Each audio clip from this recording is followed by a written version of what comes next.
Alright, Chris. Thanks for sending me the video, bud. I'm going to do a rundown of some things. I took a look at your swing, and I got you up here on the drawing board, and I'm going to hopefully point out a few good things that you got going for you, and maybe some things that you might want to think about working on to help square some of those drivers around for you. I understand that you're having some issue slicing the ball, and from what I've seen, I think I can see why. So just to kind of level set us here, what you're looking at is a website that I subscribe to called rotaryswing.com, and if you're really invested in the golf game, I would highly suggest that you sign up for this website, because the stuff I'm going to tell you really comes from these guys, and they're kind of the horse's mouth from my point of view on what the fundamentals of the golf swing should consist of, and how you can make some permanent improvements to your ball striking instead of some quick fixes. And today maybe what we'll do is try to get you a little mix of the two, aim for some long-term stuff, but also maybe just a couple quick fixes to try to help you square those drives out for you. So first thing I'm going to do is I'm going to play your video a couple times just to kind of set the ground, you know, and see what you're doing here, and we'll let it rotate through a few times so our brains can kind of pick up a little bit on just the motion of your swings. A lot of times I like to look at my swing like this, just kind of repeat it so I can just get a mental picture of kind of how I'm going through the ball. So we'll watch you a few more times here. And then the second thing I want to do is I'm going to go over to the right side, and I'm going to play old Chuck Quinton, and he's the rotary swing guy, and we're going to watch him go through his ball a few times.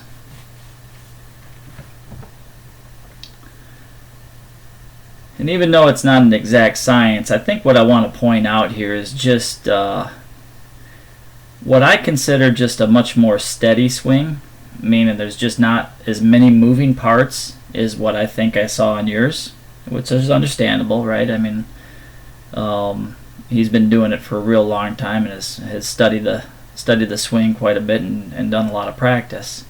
But I think what you'll find is that if you eliminate some moving parts, it doesn't make the golf game perfect, but it makes you more consistent, and I think that's all you can ask for, right? So with that, and he does have a pretty swing. With that, I'm going to point some things out here. We're going to draw some lines up on the screen, and then we're going to play through your swing slow motion and kind of see what's happening. And usually, the way I usually like to do things is first some things in setup, I guess, right? I'm going to point a line straight down from your shoulders down, right? And then I'm going to go on the right side, and I'm going to look at Chuck, and I'm going to do the same thing, and we'll make an analysis here. Right. One thing that I can see right off the bat is I think you're leaned a little bit more forward than Chuck is, right? And Chuck's got his rear end sticking out a little bit more, and that's a good thing in the golf swing, right? So when we set up the other angle here on Chuck's back, and I point it down a spine angle right through his posterior, right, and then I do something similar right down through his kneecaps or down through his thigh, right, and then I'll do the same thing over here on yours. Try to figure out where the kneecaps are in those baggy shorts.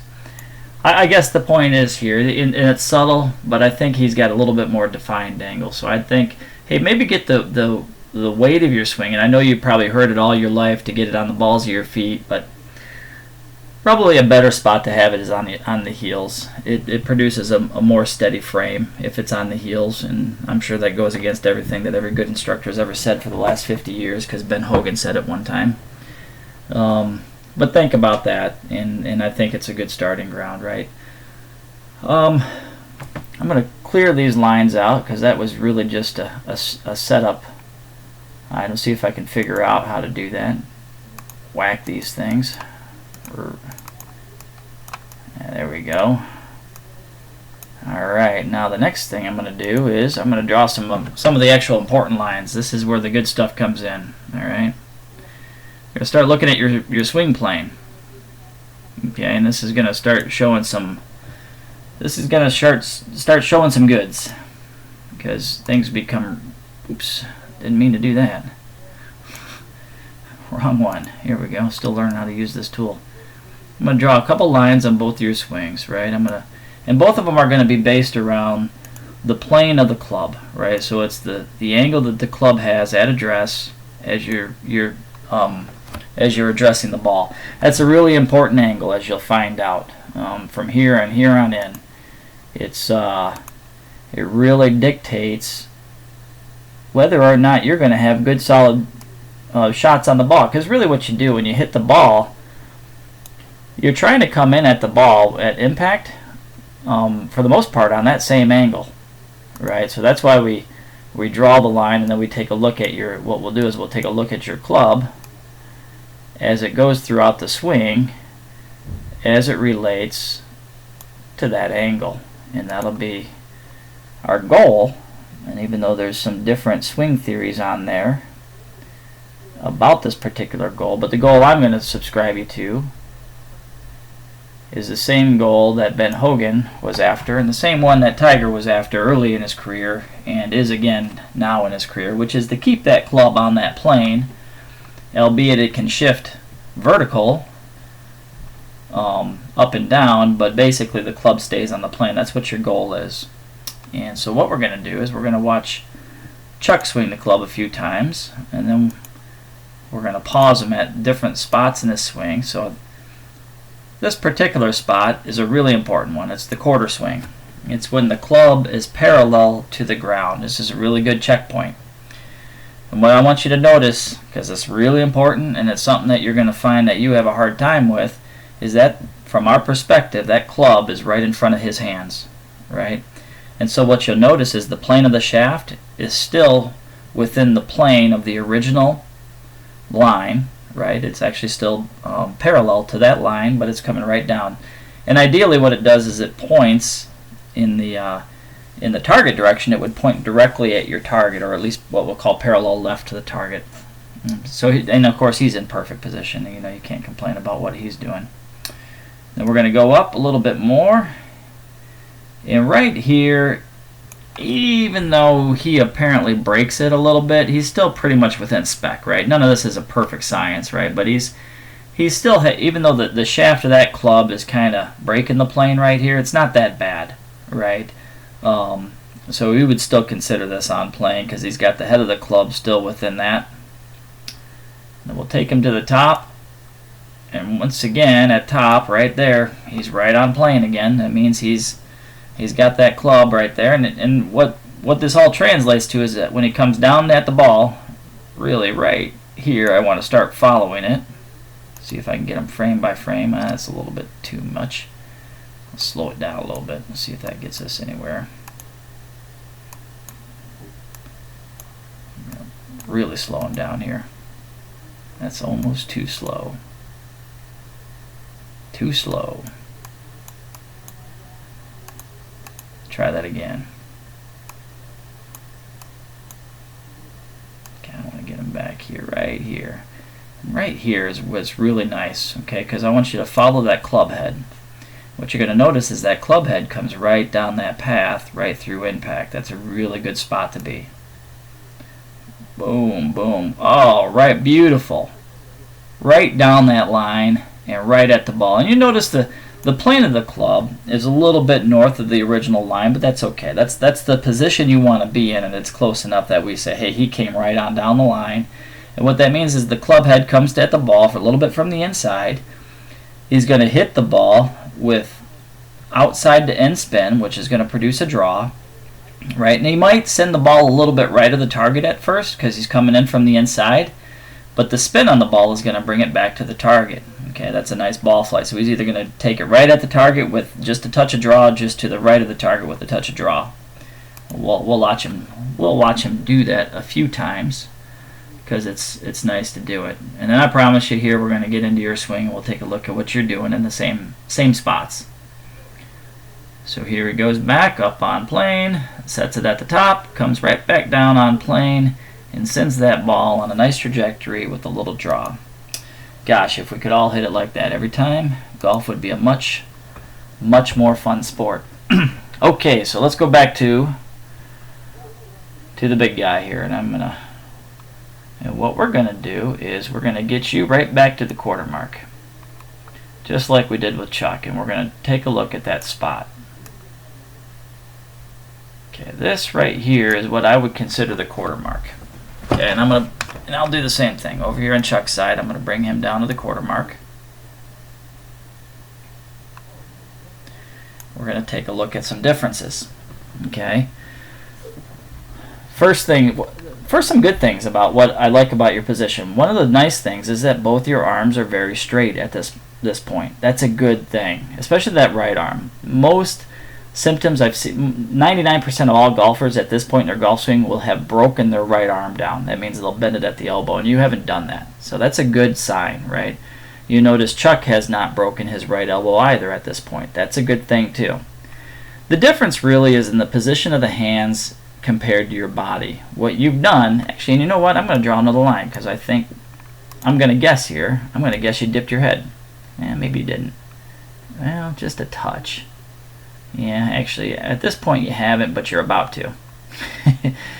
You haven't dipped your head yet, but you're just about to dip your head into the apple barrel, right? You're bobbing for apples. Not a good thing. I'm going to go back here to Chuck. Okay, get you back to where you were at. I guess the point is what you have here is a very square club face. The club, and by square I mean your club face is still kind of pointing at the ball, but when you look at Chuck's club face, his is actually, the face of the club is actually pointing out here, and yours is actually still pointing down, and that the shaft, obviously you haven't really broken into your wrist at all, right? And you've got your shaft still really pointing at the ground.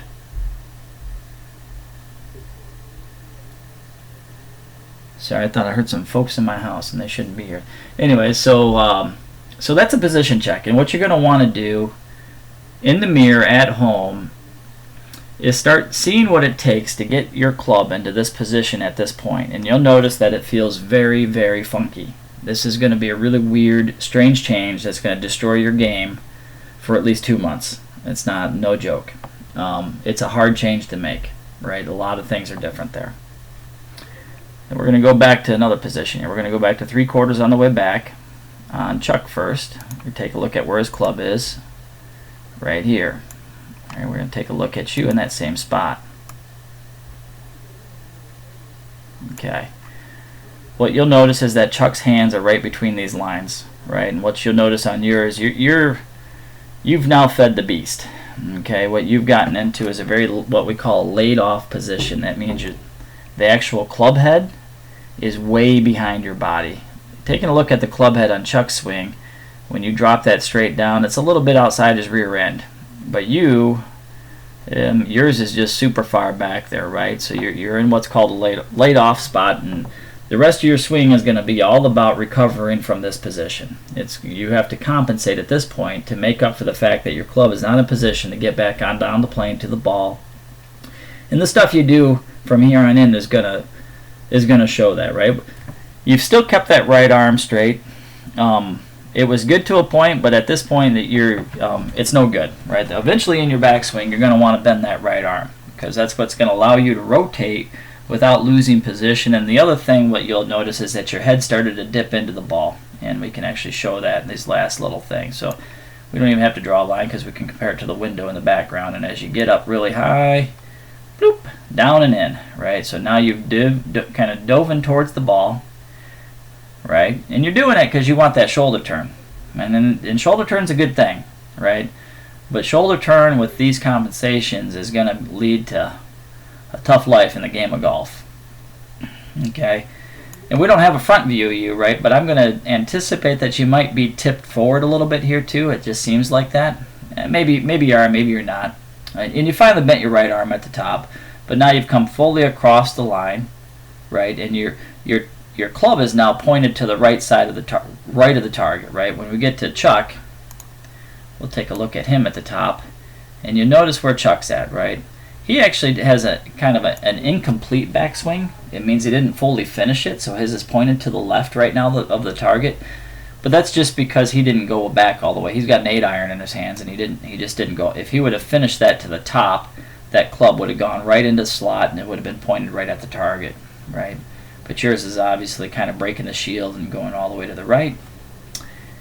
And now, where is the money? All right, now Chuck, when he first initiates the downswing, it's all going to come from that left hip, right? And what you're going to notice is that these hands drop down back into the slot. So as we shift that forward, whoop, hands drop down, initiated by a left hip. And look at those hands, how they drop down from way up here down into here. Whoop, really nice, right? And that's going to put him in a fine position to send that club down the line to the target. Really, really, really nice. We're going to take a look at you as you're coming up the top, and even though your hands are there, it's really nice. You notice that you are really breaking that plane. Okay, that means your club is really steep right now, and that in order to get it down to the club on plane, you're going to have to make an adjustment that gets this club head way from up here down back here, and that's going to have to happen sometime between now and when you hit the ball. And that, let's just kind of watch what that happens. Okay, you're there, you're kind of on top of it, and then somehow, through a miracle, you know what I see here, actually, it's kind of funny, because you spent all that time dipping into the ball, and now to make up for it, your compensation is to dip back from the ball. Whoop! There goes your head, back away from the ball. And what that does is it allowed your hands now to get into a better position to approach the ball. And actually right here, surprisingly enough, this is a good spot. You know, you're sitting pretty here. The club is down the line, and we'll compare Chuck's swing right there as well. Right? Not bad. I mean, it's hard to say. They're a little bit different positions, but they're not that far off, right? So yeah, I would call that a decent position to approach the ball in. But you sure did a lot of bullshit to get there, Chris. You know, and that's what's causing a lot of your inconsistencies. Is it took you, like, you did not what's the right say? You didn't take the road I mean, you took the path less traveled. You just took a lot of roads to get there, right? Where Chuck took the more efficient method to get to that spot. And we'll follow you through the ball here. And actually, it's kind of neat because we can follow the path of the grass, and you can actually see that you're coming down the line, and you finally got into a good spot, and you released through the ball pretty good, right? And that's a good thing. So you can hit a lot of good shots with what you have. But it's the consistency thing that I'm hearing from you that says, hey man, sometimes I get into a funk, or sometimes there's certain clubs that I have a hard time with. You know, I bet you the reason you have a hard time with your driver, honestly, is because you probably got a 5-iron or a 7-iron in your hands, and that club is short. And short clubs are easy to manipulate, right? And it let you get back into the spot. But the second you got that 3-wooder driver in your hand with about 5 extra inches on the shaft and a lot heavier club, it was a hell of a lot harder to save that swing to get here, right? And so that's probably what's causing those inconsistencies. You know, because even right here, that's actually a really good spot, Chris. I mean, I'm actually really surprised to see the finish, and you get into a position like that, which is really nice, right? I mean, you look at those two positions right there, and you would have never guessed. I would look at your position here and say, hey, you had the same swing as Chuck Quinton, you know, by the way that you finished. So somehow you got into the right spot from that swing. So what I'd say is you focus on your backswing, Chris. And so now what can we do here? What can we focus on? I guess some things that you can look at. Okay. So now the rest of this is going to be about, now that we've looked at your swing plane and we've seen that it's at best inconsistent, right? What can you do now to help get you in better positions to make a better swing? Good questions. Okay, so what are we going to do here? I think what I want to do is draw another line on both of your swings. Okay, this time around, I'm going to draw a line on your shoulder plane. So I'm going to put a line right through here.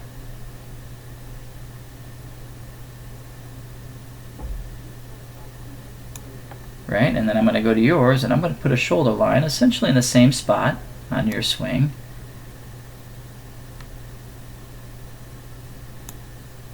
Right there, close enough. And I'm going to go to the top of the swing of both of you guys. All right.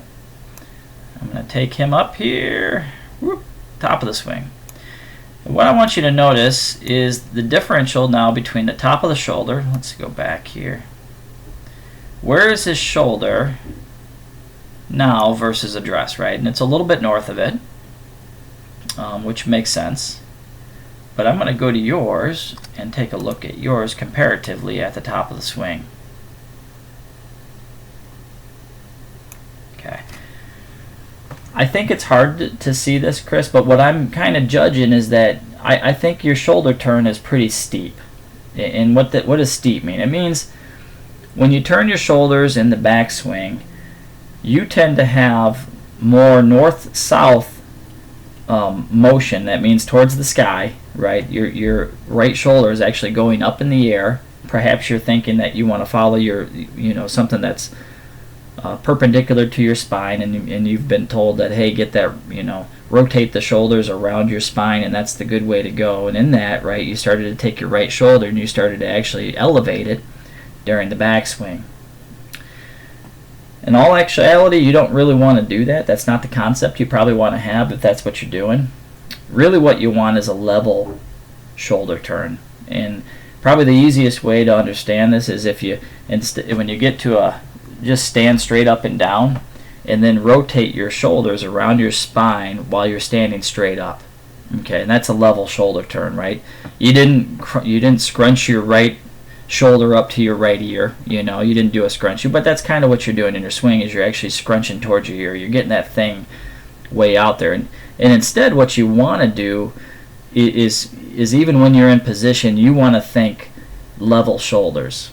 Level shoulders reduce variation in your swing, and once you get used to it, it's a hell of a lot easier motion to repeat than something that goes up and down that has to synchronize then with the swing as you're coming through the ball. So that's one thing you can think about is trying to level a shoulder turn. That's a really hard transition to make. I won't lie to you, that's a tough thing to do.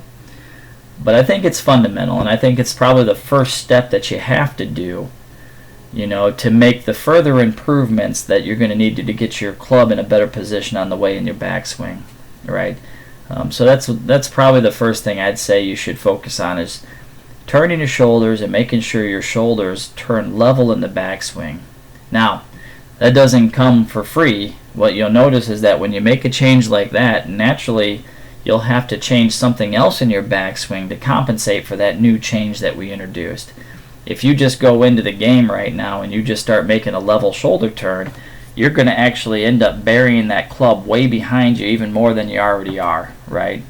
So the second thing you're going to have to do is, as you move back in a more level position, you're going to have to start learning how to get your hands coming back and getting that club on plane, And so what I would say is focus on that first quarter, right? And do it slowly and do it in front of a mirror before you take it to a course, so you can start to understand what it feels like, right? And you start understanding the difference of the feeling that you have today versus when you make a change and you get into this position. Because unless you know the difference in feeling between the position you have in this one, you won't be able to differentiate when you hit the range, right? Because you're going to naturally do what you've been doing for the last years, right? And if you don't know the different feeling between that and what Chuck's doing over on the right side, you're going to have a really tough time self-regulating without somebody like me looking at your swing. So go in front of a mirror and do it 10 minutes a day with a club, and start trying to figure out what it means to come on up on plane, right? And then start understanding the difference in feeling that you have at the quarter point, so that when you take it to the range, you can start to sense when you fall back into old patterns.